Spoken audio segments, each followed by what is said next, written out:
and the Chamber of Commerce, and the Cottonwood Chamber of Commerce. We're very fortunate to be here this evening to find out now more about our candidates for mayor. And we're very happy this evening to have two candidates here. There are actually three candidates. Unfortunately, Terence Pratt was not able to be here. He had, I believe it was a wedding out of town, so he couldn't make it. But I do have something that I will be reading for him. He did write a statement. So in the meantime, I'd like to introduce you to our two candidates here for the mayor. And so first of all, Holly Grigaitis. Okay, and wait a minute. And I've got, where are we here? Two of the toughest names in this. Pardon? Two of the toughest names. Two of the toughest names. Where's my other name here? Help me, please. Tim Elinsky. Pardon? Tim Elinsky. Is that what you're looking for? Yes, I'm looking for your name. Yeah, right here. Okay, that's really good. I'm trying to find it here. Tim Elinsky. Thank you. You're welcome. Tim Elinsky. So I welcome you both. Thank you so much for coming this evening. So as I mentioned before, the purpose of this forum is to educate ourselves on in this case the mayor's role and the issues and why you're running. So we're going to first start with an opening statement of a couple of minutes from each candidate. Sorry. Oh, thank you. Yes. If anybody has any questions at all, please raise your hand and we'll have them picked up. So we'll be doing a question and answer period at the end. Okay. So we're going to first of all start with an opening statement from each candidate. And who won the toss now? Was it? Yes. It was okay. Actually, we arm wrestled. Yeah. Okay. So Tim, if you would start, introduce yourself and tell us. You've got 2 minutes to tell us about yourself. Very good. Thank you. So my name is Tim Elinsky. I'm running for mayor here in Cottonwood. I want to thank the League of Women Voters. I want to thank the Chamber of Commerce for sponsoring this event. More importantly, I'd like to thank everyone in attendance tonight and everyone watching from home. I've attended two of these other forums throughout the years, and this is the largest attendance that I've seen, and it's very exciting because I think the community is getting more engaged in what it is that we do for you. So thanks everyone for being here. I'll tell you a little bit about myself. I'm born and raised here in Arizona. I was born down in Phoenix, raised up in Payson, just north of Payson, in a small, very rural community along the East Verde River. I want to talk a little bit about my family's background too, because my grandfather came out here to Arizona when he was just a young man during the Depression. He rode the boxcars out from Pennsylvania, where he was employed as a coal miner, but the Depression hit, ran out of work, came through Arizona, and finally got work with the CCC during the Depression. And so when he went back to Pennsylvania, he got black lung, came back out to Arizona, raised his family here. So my dad was born and raised in Glendale. I have 4 priorities I want to discuss with you. These are my main priorities, and of course it'll come up during question and answer, but basically it starts off with my four priorities as serving for mayor. 1 is to engage the community. 2 is to increase the efficiency of government. 3 is to prepare Cottonwood for a new economy. And 4 is to promote and preserve our natural and historic resources. I got involved in Cottonwood politics really as a critic of politics, a critic of Cottonwood. I was living in a home in a neighborhood where there was a rezone that was occurring in our neighborhood. I got involved in politics because I wanted to make sure that rezone didn't go through the council. That's really where I started off, and I've been engaged ever since. I threw my hat in the ring. I didn't want to be one of those people that was simply critical of government without offering any solutions. So that's why I'm here before you today, again, to offer solutions to some of the problems that we now face as a community. Thank you. Great. Thank you. And Holly Ligatis. Thank you. I would also like to thank the Chamber and the League for putting this on, and if y'all haven't noticed, there's a little donation box in the back to help them out with some of their expenses, so if you could put a little something in there, I'm sure they'd appreciate it. I've been a resident of Cottonwood since 1997. I've been a resident of Arizona since I think it was 1993. I lived in Phoenix for a couple of years, lived in Flagstaff for a few years, and attended NAU up there, graduated SUMA. I see one of my classmates here in the audience. The vast majority of my coursework at the time was in biological and earth science. I was also doing a double major, getting certified to teach biology education as well as fine art.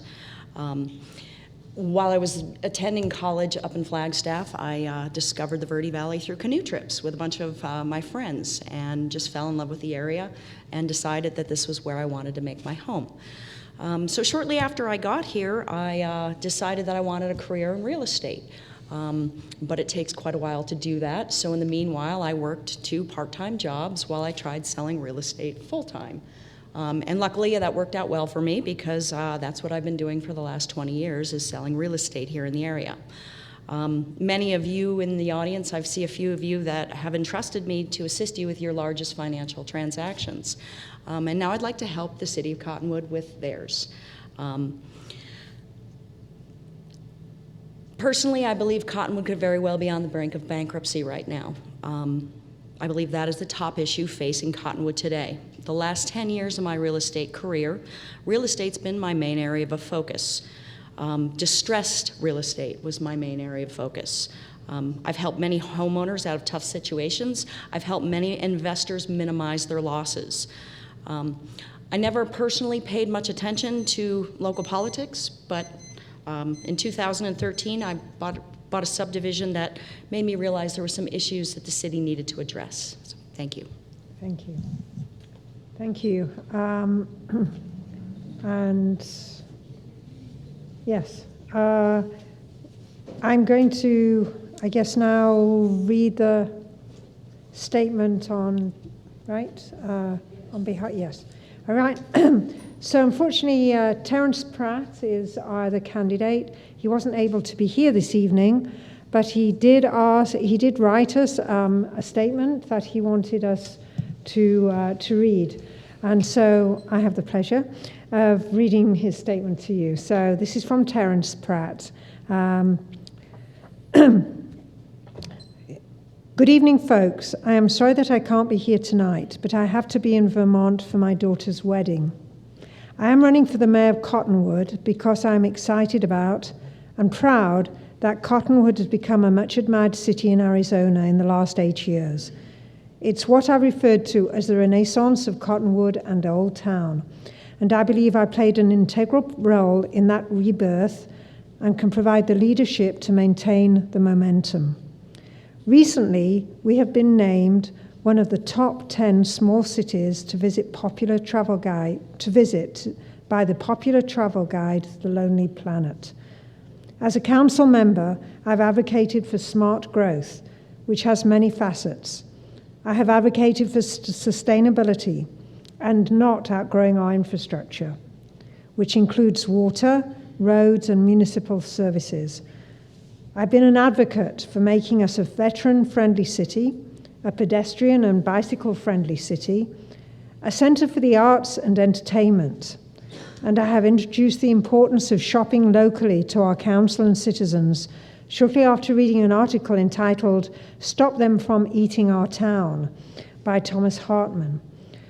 We have become a city with an identity, and we are now a destination. I am excited about continuing those efforts and providing the leadership to fulfill those efforts. I believe that the most important issue facing Cottonwood is our outstanding debt.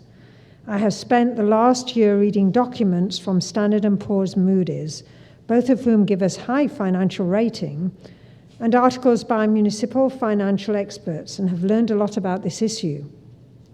Many experts use the phrase acceptable debt, which includes things that serve the community, i.e. water companies and the recreation center. However, they do warn about exceeding a certain ratio, these debts and revenues. I'm not going to be able to finish it. I believe we have about reached that ratio and must be working on paying off our debts and not recurring new ones.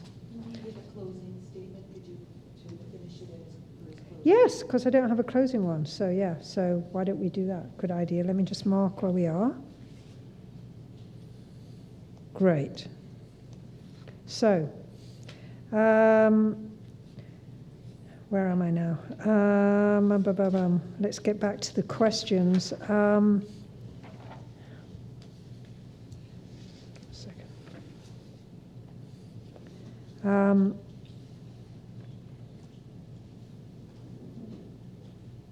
just going to go straight.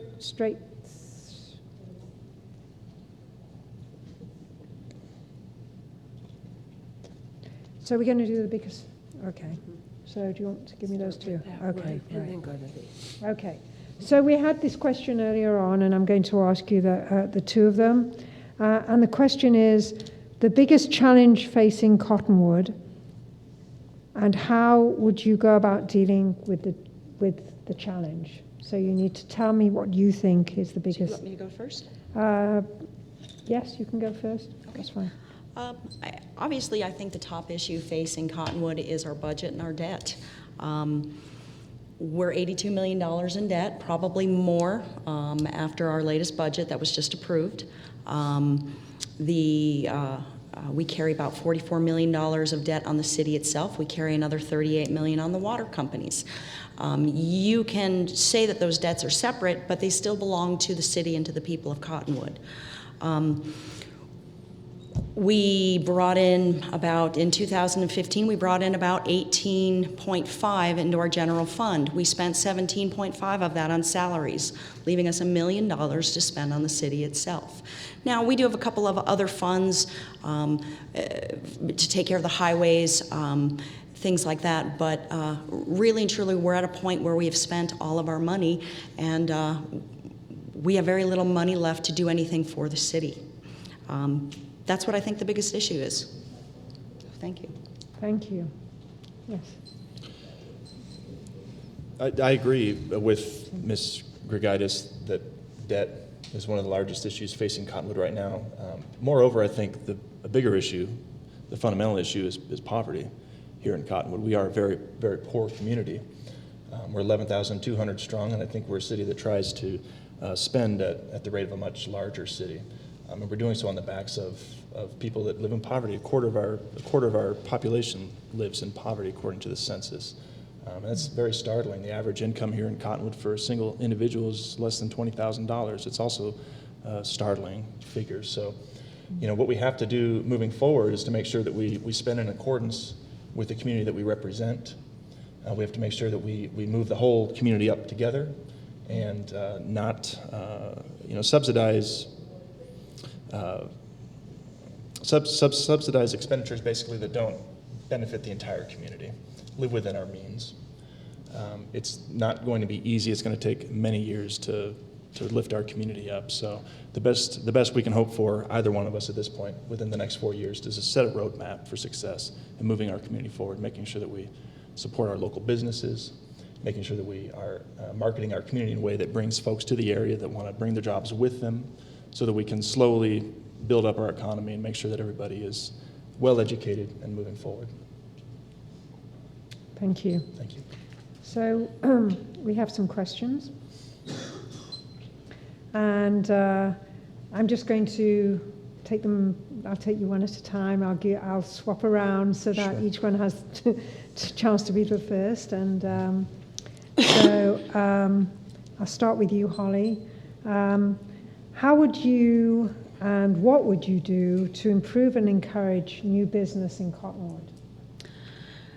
I think one of the first things we can do to encourage new business is remove some of the roadblocks for them coming in. We have very restrictive sign ordinances. We have a design review committee that has been known to, instead of welcome businesses into the area, more or less chase them out and make things more difficult for them.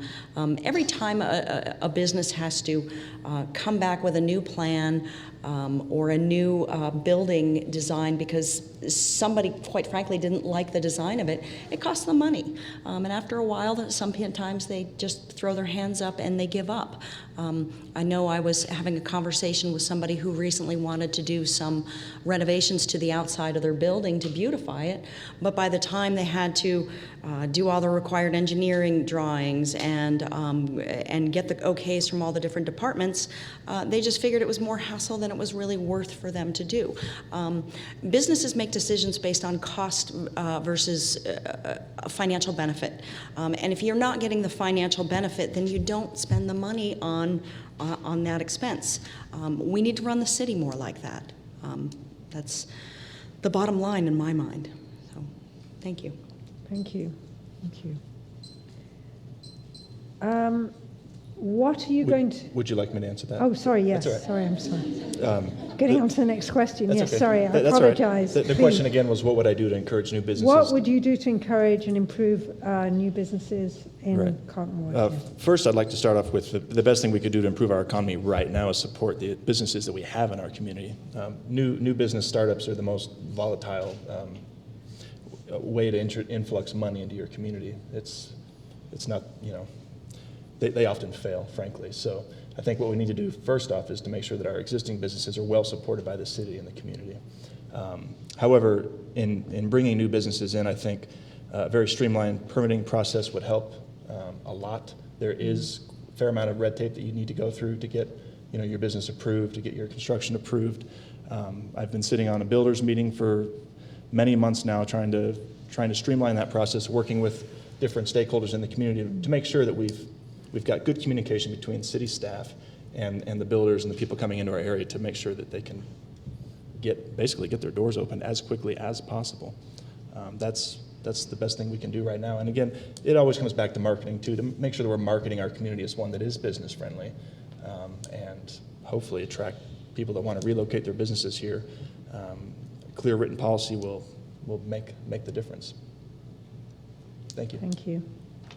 Okay, Tim, I'm going to start with you now. Sure. So get ready for the next one. Okay. What are you going to do about city-sponsored events that continue to lose money? I have my own personal opinion that I've shared with council for many years on city-sponsored events that continue to lose money. I have voted against these events over the years. There are other communities around us that have events which are also successful, which support the wine industry and other, promote the river and the wine industry in our community, but they do so not at a cost to the taxpayers. So I think we need to start looking at a model that follows that, basically. We make the argument that it's an economic benefit to put on these large events, yet we don't really have any measurable ways to track that benefit. So moving forward on any event, we need to make sure that we have some benchmarks that we set. Did it make money? Did it lose money? If it lost money, we need to look at cutting that. If it made money, then we need to find out how to make it more successful. There absolutely has to be a return on investment for any dollar spent. So I'm going to be 1 out of 7. I've been 1 out of 7 for the 10 years I've served on council.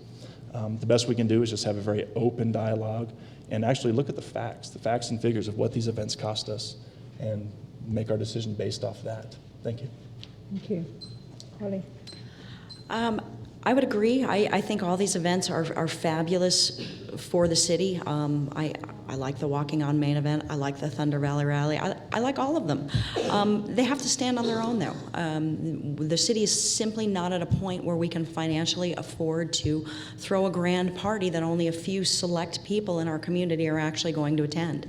And that falls back into keeping in mind of who our average people are. And as somebody who's had to do financial analysis on properties all over northern Arizona, one of the things I have to look at always is the metrics of what the community is. How much money do they make? How many businesses are there? Can they afford what's going on and what's happening? And that's something that I know that most of the people who live in Cottonwood cannot afford to attend these events. They need that $20 or $30 fee for a meal. And I don't think it's fair for us to take out tax dollars out of those people to throw parties for a very few. So that's my opinion on it. Thank you. Thank you. Well, you're going to start with the next one, Holly. So, what is your plan to attract new employees and create higher paying jobs?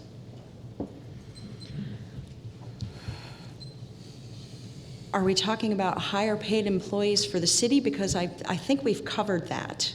We have some of the highest paid employees probably in the state, and from some numbers I've seen, some of our positions may well be among the highest in the country. I'm speaking specifically about Actually, it was new employers. in new employers. Okay. Yes. Again, I think the first thing that we have to do, as Tim mentioned, is the first thing that we have to do is support the businesses that are already here and make it easier for business owners who are here to expand. There's nothing but roadblock after roadblock after roadblock trying to get anything done in the city of Cottonwood. And to be fair, Yavapai County has about the same amount of issues. The regulation's gotten way too burdensome. And as Tim had mentioned, that new business does have a very high failure rate, some more than others, but things like restaurants have a 90% failure rate. So that means that for every 10 of them that are open, only one of them is going to be down. We're going to have long term. Subdivisions. I think I've seen 8 out of 10 of them in the city of Cottonwood go under. You can just name the Homes by Judy it was for a while, and then it was, now it's Cottonwood Commons. Mesquite Springs, the subdivision I own, that went under. There's so many subdivisions that went under in the city of Cottonwood. That is not just the rules and regs that the city of Cottonwood's made. It's also very, very poor laws that we've had on the books at the state level as well. But it combines to make the perfect storm. It combines to make a perfect storm that skyrockets our housing prices, leaves us with no affordable rentals, and no homes that people that already live here can buy. If our average incomes are about $32,000 to $33,000 per household, which is what they are, then a builder needs to put out a house product around $100,000 to $120,000 for our local people to afford it. I would say right now about the cheapest any builder can put a product out in this area is about $170,000 to $180,000. Okay, so we have a massive gap there, and one of the ways that we can lessen that gap is to get rid of some of the regulation. Thank you. Thank you. The question again is, what is your plan to attract new employers? New employers, yes. And create higher paying jobs. Right. So again, the 2 biggest hindrances to attracting employers to the area: poverty and lack of education. So without supporting education, and I'm specifically referring to Yavapai College, it's going to be very difficult for any employer to take us very seriously as a community. They want skilled people that are ready to go into the workforce right now. We don't have that to offer here in Cottonwood. So this is, again, we can lay out a roadmap within our next 4 years of serving, but it's going to take a long time to overcome these challenges in our community. So, like I said, my third priority is to prepare Cottonwood for a new economy.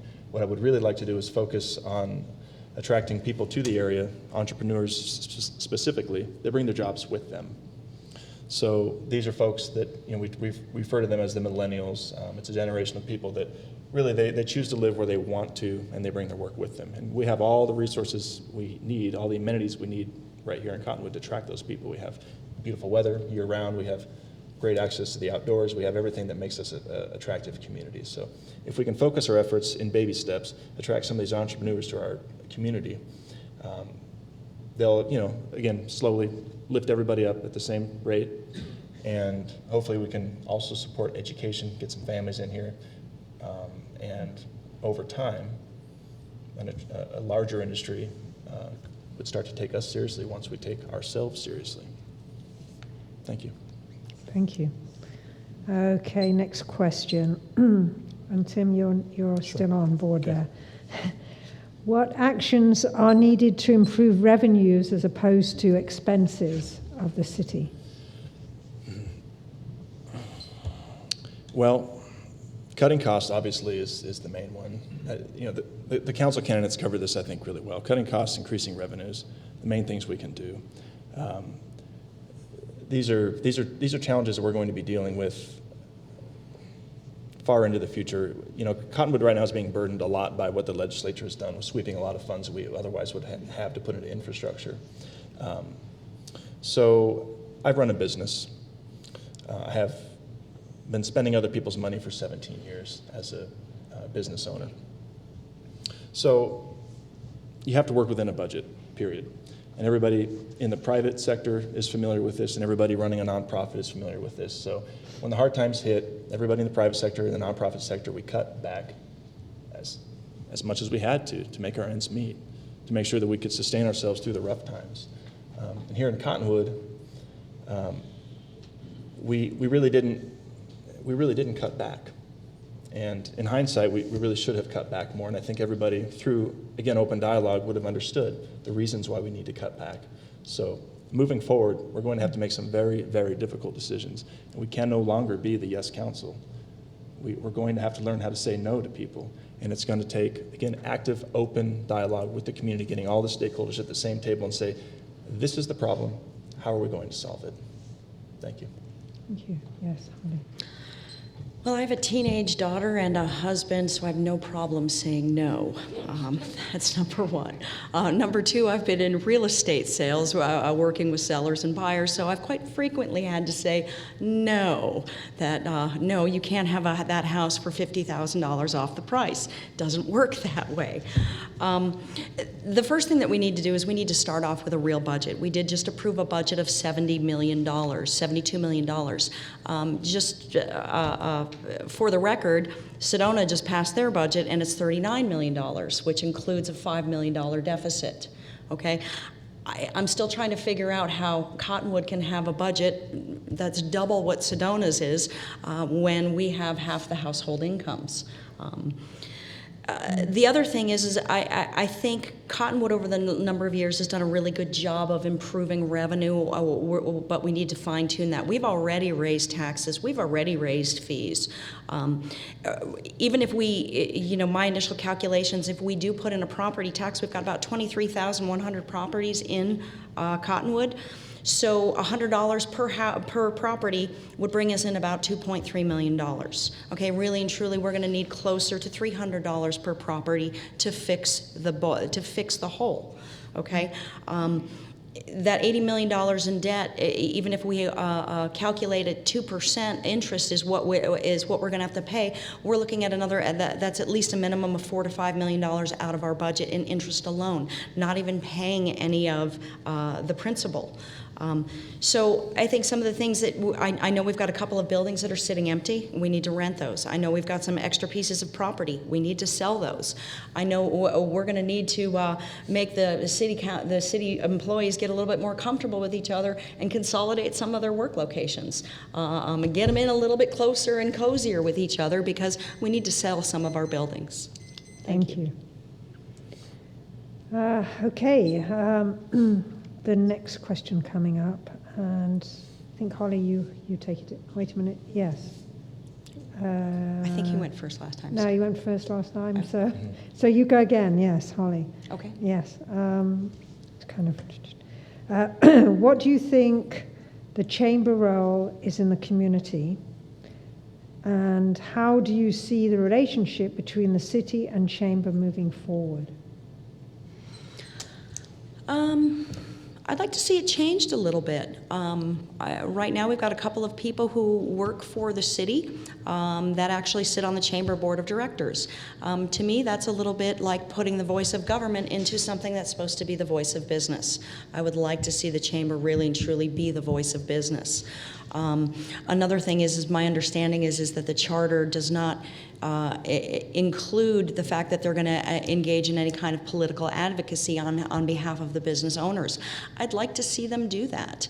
I don't necessarily, while I believe that the chamber and the city of Cottonwood need to have a working relationship, I also believe that they're supposed to be somewhat opposing forces. The chamber is supposed to represent business. They are not supposed to represent the city.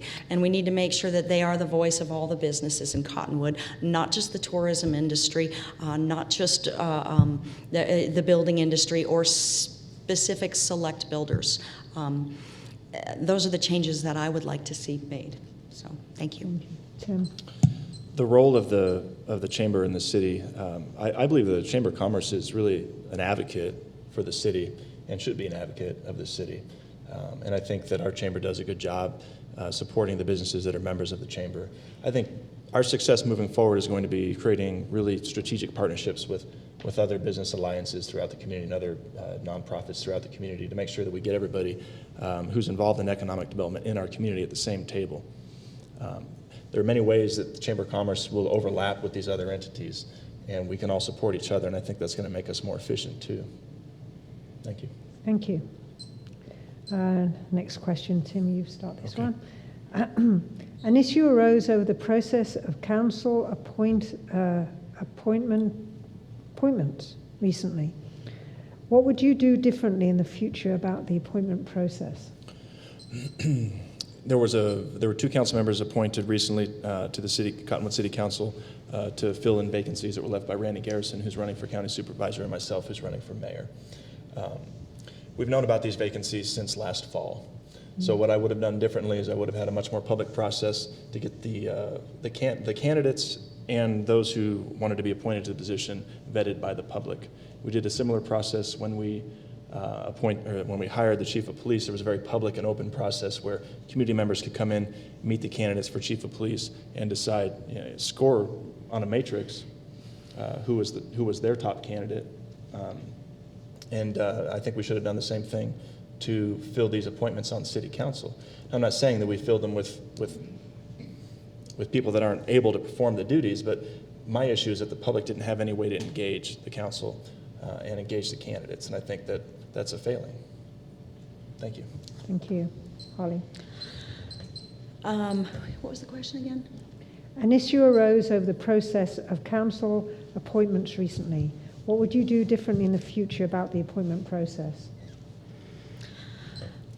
I think it's something that we definitely have to look at, but I think, we wound up choosing 2 people who weren't running for the seats, and one of them who was a former council member that was not reelected, and we also chose somebody who has a personal financial interest in the city, being that they recently retired from the city.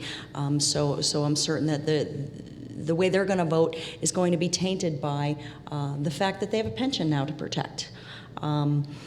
I don't think those were the right people to actually represent the people of Cottonwood. They were the right choice to represent the city of Cottonwood, but not for the people of Cottonwood.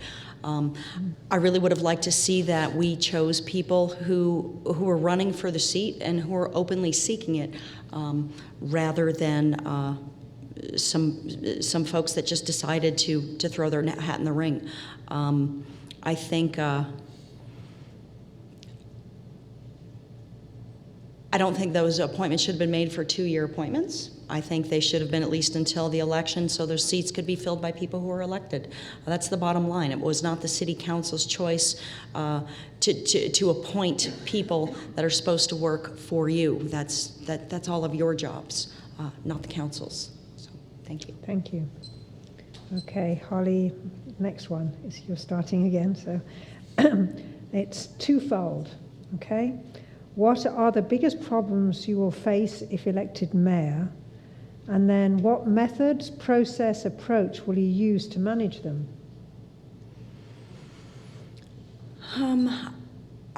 I think the biggest problem I will have is convincing council how deep our financial issues are and what the proper steps are to remedy the situation. We don't have a strong mayor scenario in Cottonwood. We have a weak mayor scenario, whereas pretty much you're the CEO and you have a board of directors, but you can't do anything without your board of directors. So what was the question again? Well, it's twofold, okay. What are the biggest problems you will face if elected mayor? And what methods, process, approach will you use to manage them? Okay, so the biggest problem, like I said, is making sure that all the council members are fully aware of the issues that we're facing. How you deal with that is, number one, critical thinking. Look at the problems critically. Look at all the angles. Make sure that you bring that information back to those council members, that they have all the information that they need to make a decision. It's persuasion. That's really what it boils down to, is having the skill to persuade people and to sell them on an idea. And hopefully, being in sales for 20 years, I can sell some ideas to my fellow council members. So, thank you. Tim. That is an excellent question. Whoever asked that question, that's a good one. So, what will my biggest challenge be if elected as mayor? I think building consensus on council will be a real challenge. It's something that I really look forward to, though. I formed and chaired the Historic Preservation Commission for 5 years now. We have a very, very varied commission. We don't all get along, but I welcome that, because really your council should represent all aspects of your community. You should have robust conversation on council. You should disagree. You should make sure that you've argued out every point. And then at the end of the day, you have to make a vote and decide as a council. So I think really the biggest challenge will be building consensus on the council. And how do I plan on doing that? The same way I've been doing it for 10 years, the same way I've been doing it on the chair, as chair of the Historic Preservation, just simply having very open communication with council, making sure that everybody is respectful, calling out information from other council members, making sure that everybody has had a fair chance to speak, encouraging them, empowering them to voice their opinion, and making sure that we move the meetings along efficiently and that every voice is heard, and make a vote on behalf of the people. Thank you. Great, thank you, and I'm going to stay with you. Okay, I'm here. Good question coming up here, one dear to my heart. Water is a major concern in Arizona. What are your thoughts and possible actions to help keep Cottonwood's water resources sustainable and allow for future growth? Right. Water's an issue top of mind for everyone in Arizona. It has to be if you live in the Southwest. We're obviously a growth state. We have a lot of people moving into the area. Education is absolutely critical for people moving in. For kids in school, we have to let them know that water is the number one limited resource that we need for our future here in Cottonwood. I grew up, as I mentioned, in a very rural part of the state.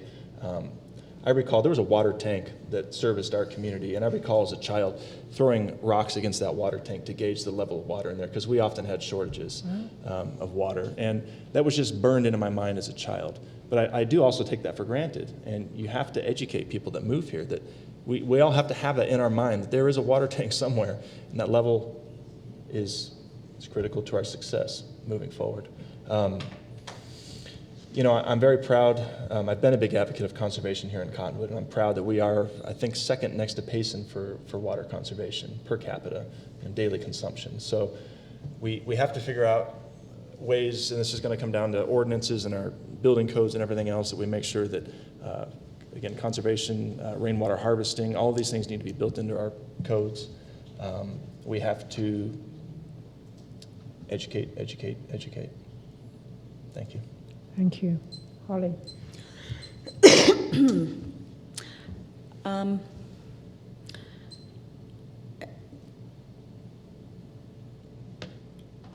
Of course, education is important, but I also am not sure that we are advocating the kind of business activities that promote water conservation in our community. As Tim said, and as I think anybody who's lived in Arizona for any length of time, you understand that water is a finite resource here. It absolutely is. As somebody who studied hydrology and earth science and ecology all throughout college, I'm very well aware of those issues. One of the things that we do when we encourage tourism in the area is we are encouraging a bunch of people who do not know what our water issues are into our area. So I'm not sure if encouraging tourism is something that you can do and at the same time encourage water conservation, because those are the people that will take a 1-hour shower in their hotel room and not think twice about it. Whereas we all know that get in, get out, get your business done as quickly as you can.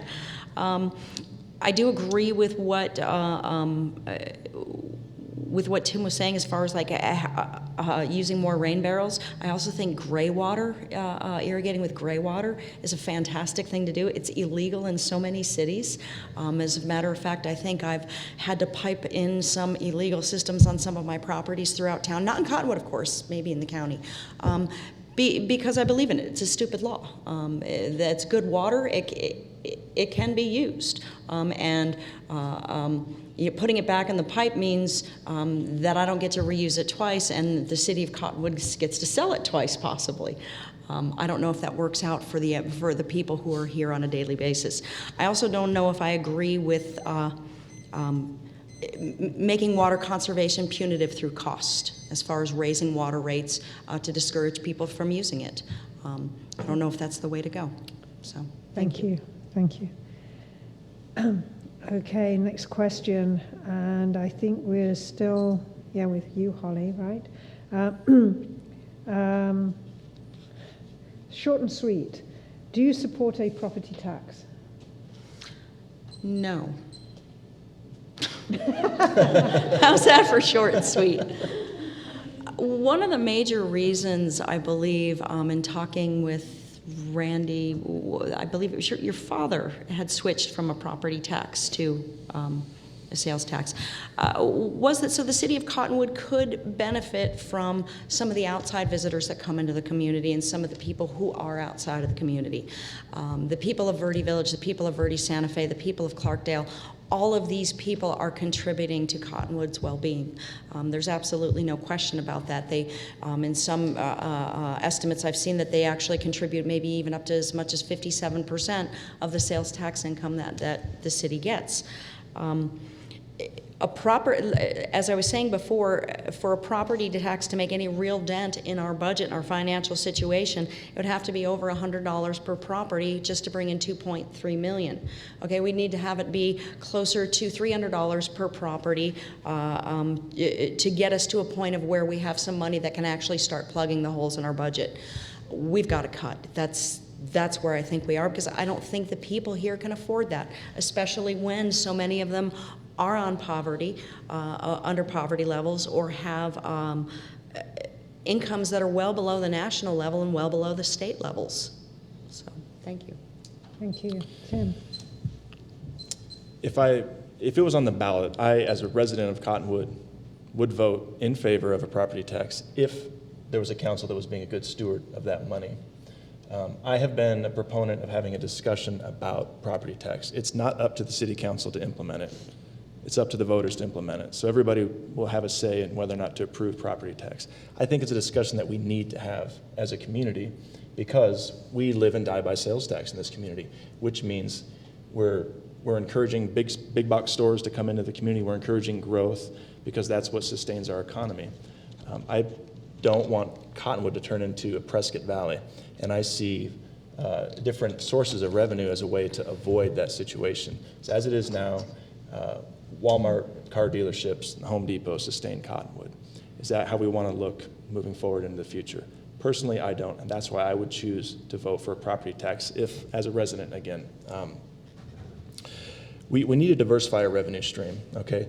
Anytime it's been mentioned on council, it has gone nowhere. We haven't even really had the discussion on council, but I've always talked about it in terms of decreasing sales tax, implementing a property tax, as a way, again, of diversifying things. Just so everyone is aware, there's a 2-year lag on when property tax is collected in our general fund, okay? So what that does is when sales tax plummets, as it did back in 2008, as we're all aware, you have a steady stream of income still coming in that can help support your city. So if we can diversify our revenue stream, I think we'll be in much better position in the future. But this is, again, a conversation we need to have as a community. Right now, we're not ready for it because, as we've been discussing, we're an impoverished community, and I don't think any more taxes can be sustained by our community. But we do need to have an open conversation about that. Thank you. Thank you. I think this might be the last one. Twofold. What do you see as Cottonwood's role in the region, and how will you work with the other communities in the Verde Valley? Yes. Me first? No, I think it's you. Yes, sorry. It's you, Tim. My first priority as mayor is to engage the community. And when I say engage the community, I don't mean just Cottonwood, though that's very important to make sure that we've connected with our voters and we've been very proactive about what it is that we do with your money. What I really would like to do is engage other communities around us, Clarkdale, Camp Verde, Jerome, work well with the county.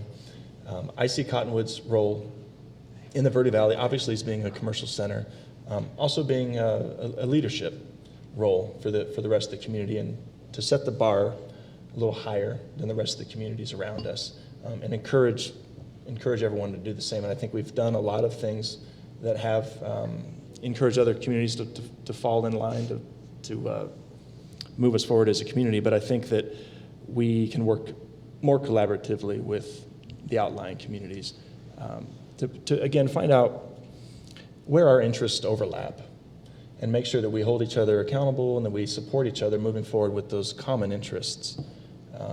That's really what I think Cottonwood's role should be in the future. Thank you. Thank you. Holly? Okay, the question was, how do we view Cottonwood's? What do you see as Cottonwood's role in the region, and how will you work with the other communities in the Verde Valley?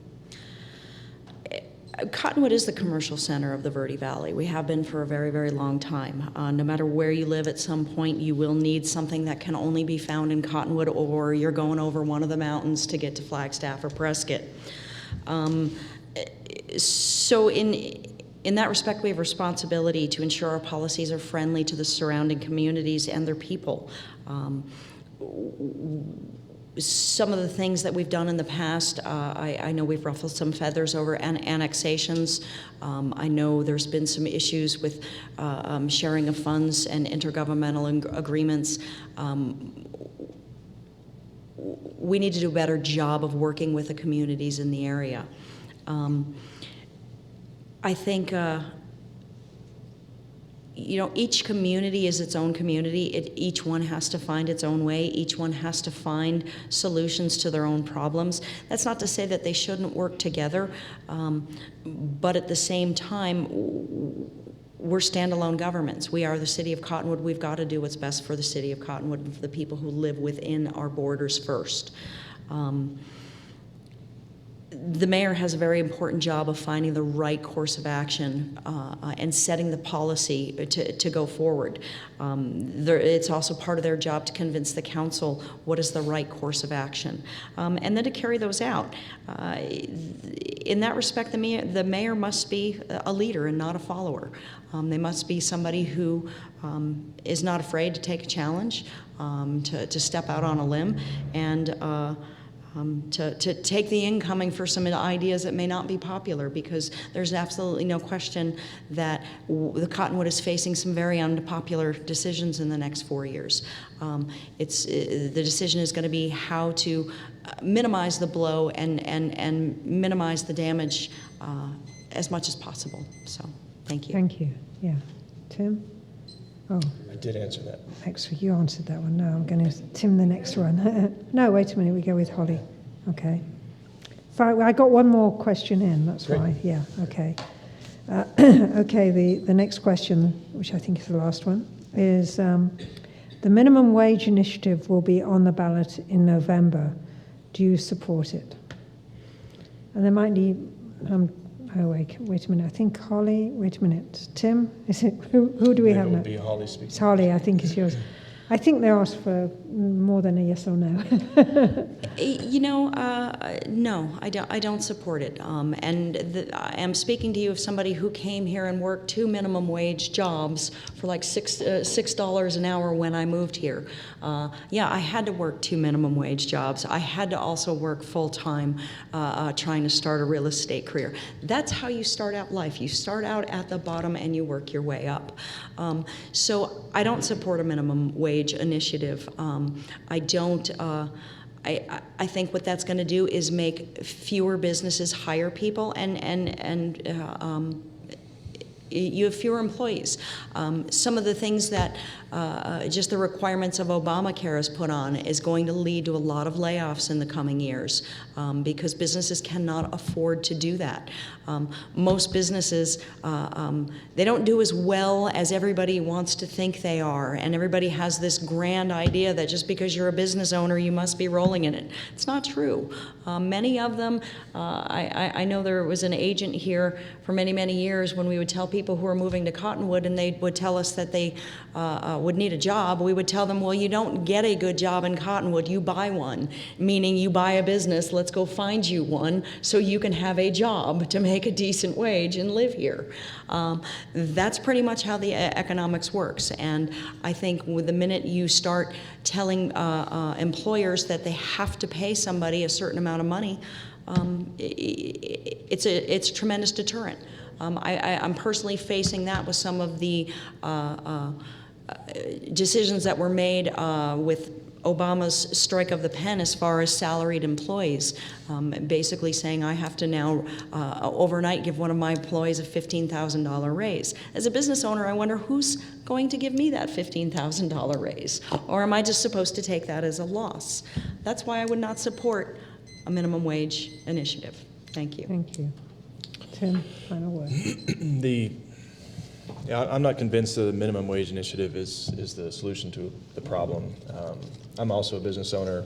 I do employ, well, I don't currently employ people. I did in the past. I quit that, but I do employ subcontractors and whatnot. But anyhow, it would be very difficult for an employer to artificially raise the minimum wage for their employees. I think it would really negatively impact our businesses, and it would be a long time before the market could ever correct itself. I think it's putting the cart before the horse, frankly. And I think it comes back to education, making sure we have an educated workforce, making sure that there are jobs available for that educated workforce, promoting, supporting your local businesses. There are a lot of other ways that we can encourage employers to raise their employees up, pay them more, but they have to be successful first. First and foremost, that business has to be doing well enough to sustain the hit. So no, I would not support that. Thank you. Thank you. I think that is the end of the question time. And we now go on to the closing statements. Okay. So for the closing statements, each of you will be given a 2-minute closing statement. And we'll do it in the reversing order of the opening statements. Okay. So that means I believe we have, wait a minute, I think, Terrence. Tim, I believe is... Terrence, for, Mr. Pratt first, and then... Oh, Mr. Pratt, I forgot about Mr. Pratt, yes, okay. Okay, and we decided that with Mr. Pratt we would continue where he left off, which was reading his statement. I'll continue to the last part. So this is Terence Pratt. We need to find creative ways to increase revenue through smart economic development. I have advocated for and have encouraged our Economic Development Department to not only focus on tourism, although it plays a major role in revenue, but to also focus on encouraging low-impact, high-tech type companies to relocate here. Ultimately, I am proud to be a citizen of Cottonwood, as I do believe we have become a city that provides services which enhance the quality of life for our own citizens and many who reside in the Verde Valley. Again, we have a livable community in which I've worked to preserve open space and natural resources. We provide arts, entertainment, and recreational opportunities for numerous citizens of the Verde Valley, and I'm honored to be a part of our city government. Once again, I am sorry to miss this evening, but do invite you to contact me at any time, and I've got his email address here, which is Quixote, Quixote51@hotmail.com, and his phone number, which is 928-254-9406. If anybody wants this afterwards, come to me and I'll be glad to give you them, to discuss any concerns or ideas you may have concerning our city and its governance. Thank you and be well, Terence Pratt. So that is Mr. Pratt. And then We have, wait a minute, was Holly. Holly, your I go closing first? statement, yes. Thank you all for coming today and giving us your time. I really do appreciate it very, very much. I'd very much like to be your next mayor because I do think I'm the best person for the job. I've handled many, many distress situations with many, many distressed people and distressed property. I know how to help the people on both ends of the spectrum as far as fixing things. I've got a plan of some of the things that I would like to do. One of the first things that we need to do is control spending. And some of the ways we're going to do it, I would like to see us do that is institute an immediate hiring freeze. I'd like to immerse and review all of our assets and the financials of each department individually. I would like to review our management roles, duties, responsibilities, and necessity, especially necessity. We're now up to 19.5 managers in the city of Cottonwood. I would like to engage the staff. I would like to see what can and will they do to help us avoid layoffs.